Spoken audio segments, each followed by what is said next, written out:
The word of God does not change.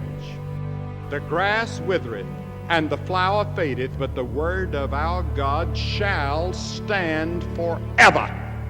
Do the math, you realize that when 1 Corinthians was written, there were over 300 eyewitnesses, at least, of the resurrection of Jesus Christ who were still alive during that time. Oh, I hear you. You're well-educated people. You've heard the arguments.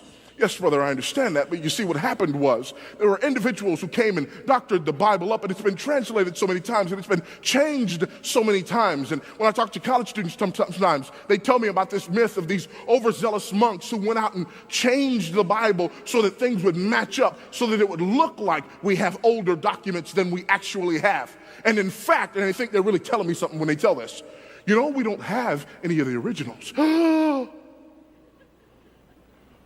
Like I'm supposed to shake in my boots when they tell me that. Listen to me.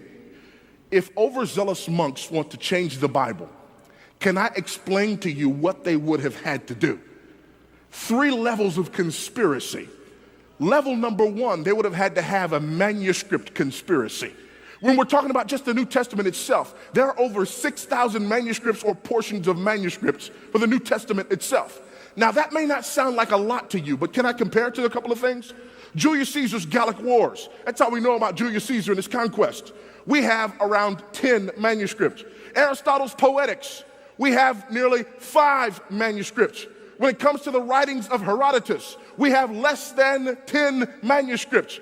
When it comes to the writings of Homer, less than 10 of each of his writings. When it comes to the New Testament, we have 6,000 manuscripts or portions of manuscripts for the New Testament. Folks, that's not even close. Well, you don't have the originals. No, we really don't.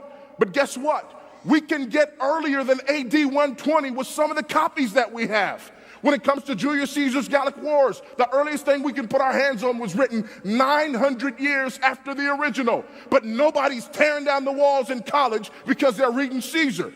When it comes to Aristotle, the earliest thing we can put our hands on was written 1,400 years after the original. But when it comes to the New Testament, we can put our hands on documents that were written within decades of the originals. So if these overzealous monks wanted to doctor the Bible, what they would have to do is find over 6,000 manuscripts, change all of them, not show their ink work, get them all back where they stole them from, and never tell anybody what they did. That's just level number 1. I settled that a long time ago. There are a lot of things in this Bible I don't understand. There are questions you could ask me that I cannot answer. I don't know all the answers in this book. How can a finite mind like mine comprehend the infinite? I cannot. So one day I opened the Bible and I said, "Oh Lord, I accept this as your word by faith." And that settled it from that moment on. When I quote the scriptures, I know that I'm quoting the word of God.